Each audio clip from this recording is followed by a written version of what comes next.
আসসালামু আলাইকুম এভরিওয়ান। আমি দিদু ভাই, আমার চ্যানেল দিদু ভাই রান্নাঘর, ওয়েলকাম। আমি আজ আপনাদেরকে একটা রান্না দেখাবো।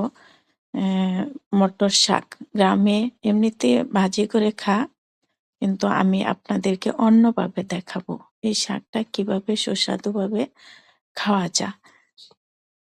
চিংড়ি মাছ দিয়ে আমি মশলা দিয়ে সবকিছু দিয়ে রান্না করব। আমার টিপসটা একটু ফলো করবেন সুন্দর করে, তারপর রান্না করে খেয়ে আমাকে জানাবেন কেমন সুস্বাদু হয়েছে, কেমন লাগছে।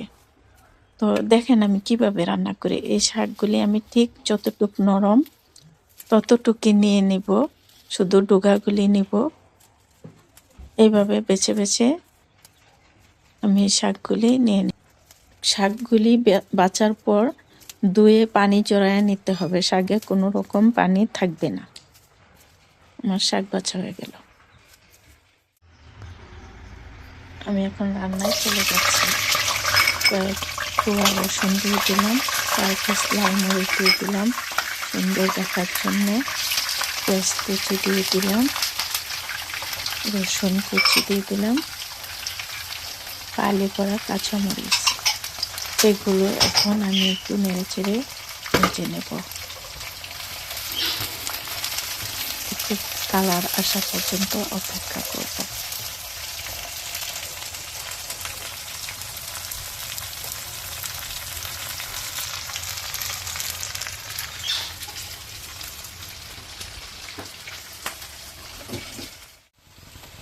এখন আমি একটু আদা বাটা, রসুন বাটা দিয়ে দিলাম, একটু পেঁয়াজ বাটা দিয়ে দিলাম, একটু আদা বাটা অল্প অল্প করে দিয়ে দিলাম। এটি একটু আমি নেড়ে চেড়ে ভেজে নেব। তারপর স্বাদ মতো লবণ, একটু জিরা গুঁড়া দিয়ে দিলাম, মশলার সাথে এড করে দিলাম। এই রান্নাটা মাংসর মতো মশলা দিয়ে রান্না করতে হবে। একটু নেড়ে চেড়ে হলুদ গুঁড়া দিয়ে দিলাম, একটু ধনিয়া গুঁড়া, একটু মরিচের গুঁড়া দিয়ে দিলাম পরিমাণ মতো। যে যেরকম ঝাল খান তেমন দিবেন, আমি আমার মতো দিলাম, আপনারা আপনাদের মতো দিবেন। একটু নেড়ে চেড়ে এখন আমি মাছগুলি দিয়ে দেবো, চিংড়ি মাছগুলি দিয়ে দেবো। এই শাকটা রান্না করার জন্য এই সাইজের মাছ নিতে হয়, তাহলে টেস্টও লাগে, দেখতেও সুন্দর লাগে।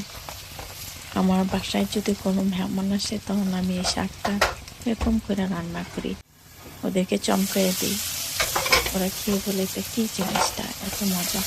তো একটু কষানো হয়ে এলো, এখানে আমি কোনো পানি অ্যাড করি নাই, এইভাবে নেড়ে চেড়ে চিংড়িগুলি আমি ভাজা ভাজা করে নেব। এখন আমি শাকগুলি আস্তে আস্তে দিয়ে দেব। শাকগুলো এইভাবে কাটি দিয়ে নাড়াচাড়া করতে হবে, কারণ খুন্তি দিয়ে করলে পড়ে যাবে।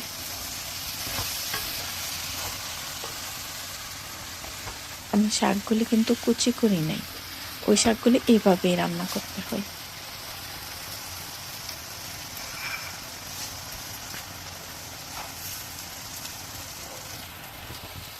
একটু সময় লাগছে, কারণ শাকগুলি পড়ে যায় দিক সেদিক, আলতো করে দিতে একটু সময় লাগছে।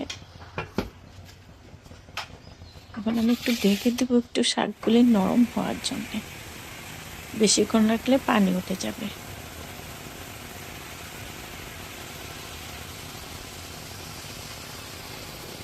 আমার শাকগুলি প্রায় রান্না হওয়ার পথে চলে গেছে।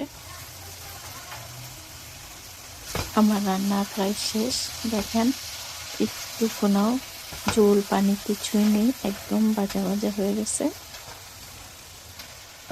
ঠিক এভাবে এই শাকটা রান্না করতে একটু মশলা দিলে মাংসর টেস্টটা লাগে, আর খেতে খুবই মজা, খুবই মজা। না খেলে বুঝতে পারবেন না।